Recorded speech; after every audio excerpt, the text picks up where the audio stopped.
Hello everyone and welcome to my channel. ये मेरे पास कुछ बची हुई फैब्रिक पड़ी है और इसका इस्तेमाल मैं कर रही हूँ एक प्यारा सा टॉप बनाने के लिए। तो यहाँ पर मैंने फैब्रिक को डबल फोल्ड कर लिया है और इस फैब्रिक की जो लंबाई है वो 24 इंचेस है और इसकी चौड़ाई है टोटल 48 इंचेस। फोल्ड करने के बाद ये 24 इंचेस की है। तो यहाँ पर मैं फैब्रिक को सबसे पहले डबल फोल्ड कर लूँगी, तो 4 लेयर्स में ये फैब्रिक हमारी हो जाएगी। तो सबसे पहले मैं यहाँ शोल्डर की मार्किंग कर लूँगी। तो शोल्डर है यहाँ पर 12 इंच के, तो उसका हाफ़ हो गया 6 इंच। तो यहाँ पर 6 इंच पर मैं एक मार्क लगा ले रही हूँ। उसके बाद आर्म होल की लेंथ हम मार्क करेंगे। तो आर्म होल यहाँ पर लेंथ है 7 इंचेस। आप 6 से 7 इंच से रख सकते हैं, डिपेंडिंग आप इसे कितना टाइट या लूज़ बनाना चाहते हैं। उसके बाद हम सिंपली इस तरह से एक एल शेप ड्रॉ कर लेंगे।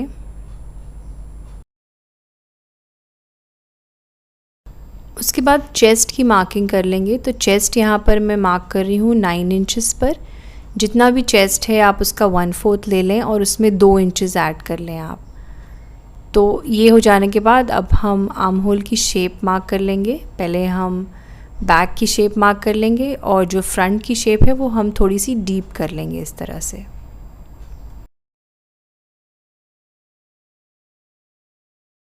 अब हम नेक की मार्किंग कर लेंगे। तो यहाँ पर नेक की चौड़ाई में रख रही हूँ 3 इंच की और नेक की लंबाई भी मैं मार्क कर रही हूँ 3 इंच की। जो बैक नेक की जो लंबाई है वो मैं मार्क कर रही हूँ 2 इंचेस पर। ये मार्किंग्स कर लेने के बाद आपको एक सिंपली एक स्क्वायर शेप इस तरह से ड्रॉ कर लेना है। स्क्वायर शेप ड्रॉ कर लेने के बाद आप नेक का शेप बना लेंगे, बैक और फ्रंट दोनों का। फिर हम शोल्डर का ड्रॉप दे देंगे आधे इंच का यहाँ पर।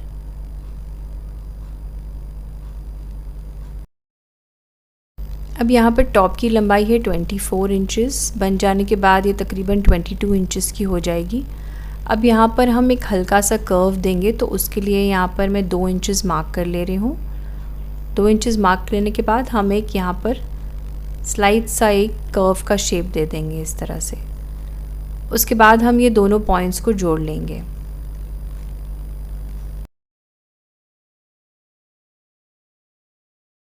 इसके बाद हम कटिंग कर लेंगे। पहले हम बैक नेक और बैक आर्म होल की कटिंग कर लेंगे।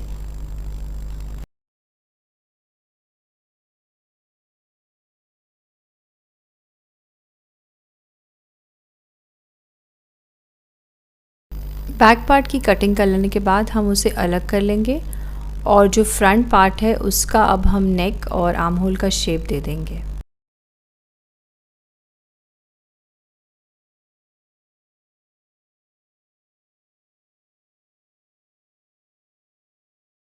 अब हम बैक का पार्ट ले लेंगे और अब हमें बटन्स की मार्किंग करनी है यहाँ पर। तो यहाँ पर मैं 2 इंचेस मार्क कर ले रही हूँ बैक पार्ट पर।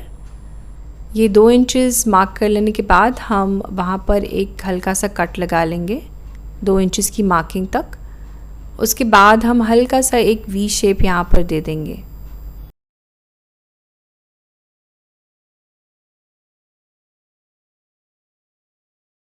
तो ये हमारा बैक पार्ट का वी शेप रेडी हो गया। इसके बाद हम स्लीव्स की कटिंग कर लेंगे। तो स्लीव्स के लिए यहाँ पर मैंने 2 पीसेस फैब्रिक के लिए हुए हैं। ये भी मेरे पास बची हुई फैब्रिक पड़ी हुई थी। एब्सोल्युटली मैंने कोई भी यहाँ पर नई फैब्रिक का इस्तेमाल नहीं किया है। इसकी जो चौड़ाई है वो 17.5 इंचेस है और इसकी लंबाई है 19 इंचेस की। अब स्लीव्स की जो फैब्रिक है उसे हम चौड़ाई में फ़ोल्ड कर लेंगे इस तरह से और फिर हम 2 इंचेस यहाँ पर मार्क करेंगे स्लीव के कर्व के लिए। ये मार्किंग कर लेने के बाद अब हम शेप दे देंगे स्लीव्स का, फ्रंट का और बैक दोनों का। अब यहाँ पर मैं कफ़ की चौड़ाई मार्क कर ले रही हूँ। तो वो मैं रख रही हूँ 7 इंचेस की, क्योंकि यहाँ पर मुझे इलास्टिक अटैच करनी है। तो थोड़ी सी मैंने रेगुलर जो चौड़ाई है उससे 2 इंचेस एक्स्ट्रा रखी हुई है यहाँ पर। उसके बाद आपको सिंपली ये दोनों पॉइंट्स जॉइन कर लेने हैं। इसके बाद हम बैक पार्ट की पहले कटिंग कर लेंगे। और जो फ्रंट पार्ट की कटिंग है उसके लिए हमें स्लीव्स को खोल लेना है इस तरह से, और फिर जो फ्रंट का पार्ट है उसे डीप इस तरह से शेप दे देनी है। तो ये हमारी स्लीव्स की कटिंग हो चुकी है। अब जो हमारी बैक पार्ट के लिए जो हमें बटन्स अटैच करने हैं उसके लिए मैंने एक फैब्रिक स्ट्रिप का इस्तेमाल किया है जिसकी लंबाई 5 इंच की है और चौड़ाई इसकी 3 इंच की है। इस तरह से उसे एक फ़ोल्ड कर लेना है और यहाँ पर मैं 2 इंचेस मार्क कर ले रही हूँ। 2 इंचेस की मार्किंग पर आपको एक हल्का सा कट लगा लेना है इस तरह से, और फिर उसी तरह से आपको हल्का सा वी शेप दे देना है जैसे हमने बैक पार्ट पर दिया था नेक की, उसी तरह से। अब इस स्ट्रिप को आप बैक पार्ट पर प्लेस कर लेंगे इस तरह से, और साइड्स पर बिल्कुल आधे इंच का मार्जिन छोड़ते हुए आपको सिलाई कर लेनी है उस पर। तो यहाँ पर मैंने स्ट्रिप को अटैच कर ली है और उसे अंदर की तरफ फोल्ड करके उस पर सिलाई लगा ली है। ये कर लेने के बाद आपको आपके शोल्डर्स जॉइन कर लेने हैं। तो यहाँ पर मैं शोल्डर्स जॉइन कर ले रही हूँ। शोल्डर्स जॉइन कर लेने के बाद फिर हमें नेक पर फ्रिल अटैच करनी है। तो ये भी मेरे पास बची हुई कुछ लेस फैब्रिक पड़ी हुई थी। इसकी जो चौड़ाई है वो मैं 5 इंच की ले रही हूँ, और आपको एक तरफ से इसे इस तरह से मोड़ लेना है 1/2 इंच का। पूरी स्ट्रिप पर आपको सिलाई लगा लेनी है और दूसरी साइड पर आपको गैदर्स लगा लेने हैं एंटायर स्ट्रिप पर इस तरह से। तो यहाँ पर मैंने शोल्डर्स जॉइन कर लिए हैं दोनों भी। अब हमें फ्रिल अटैच करनी है। तो यहाँ पर मैंने फ्रिल पर भी इस तरह से लॉन्ग स्टिच लगा के गैदर्स लगा लिए हैं, और जो फ्रिल की जो स्ट्रिप की साइड्स थी उसको मैंने आधे इंच इस तरह से अंदर की तरफ फोल्ड कर लिया है दोनों साइड्स पर। तो अब हम ये फ्रिल किस तरह से अटैच करेंगे, हम हमारा बैक पार्ट ले लेंगे और जो फ्रिल है उसे बैक पार्ट से हम अटैच करते हुए स्टार्ट करेंगे इस तरह से। तो यहाँ पर हम अटैच कर लेंगे इस तरह से, और आधे इंच का मार्जिन छोड़ते हुए हम एंटायर स्ट्रिप को अटैच कर लेंगे हमारी नेक लाइन पर।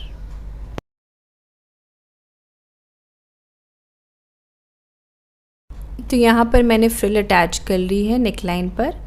उसके बाद हम इस तरह से एक क्रॉस फैब्रिक स्ट्रिप ले लेंगे। इसकी चौड़ाई है 1.5 इंच की।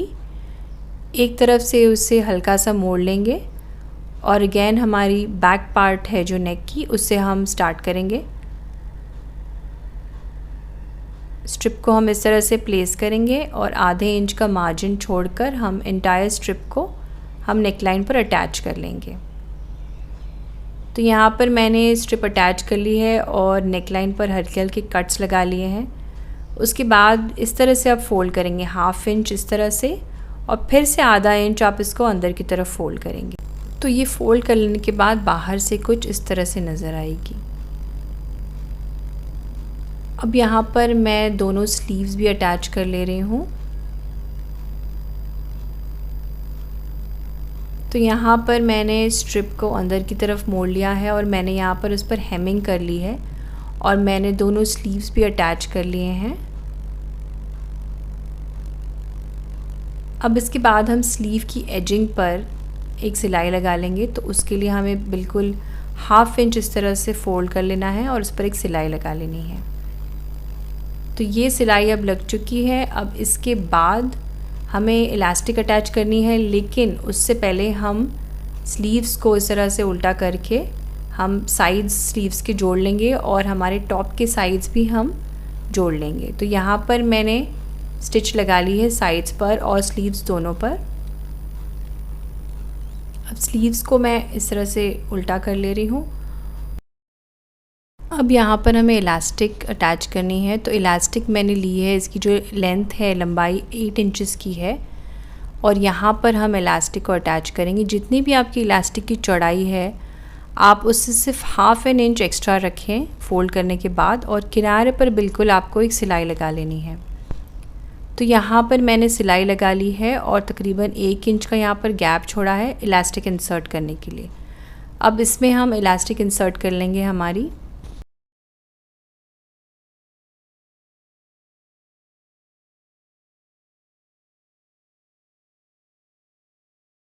अब यहाँ पर इलास्टिक इंसर्ट हो चुकी है। अब हम इन दोनों पॉइंट्स को ले लेंगे और 3 से 4 इस पर हम सिलाई लगा लेंगे। उसके बाद हम उसे अंदर पुश कर लेंगे इस तरह से, और जो हमने गैप छोड़ी थी 1 इंच की, उस पर हम सिलाई लगा लेंगे।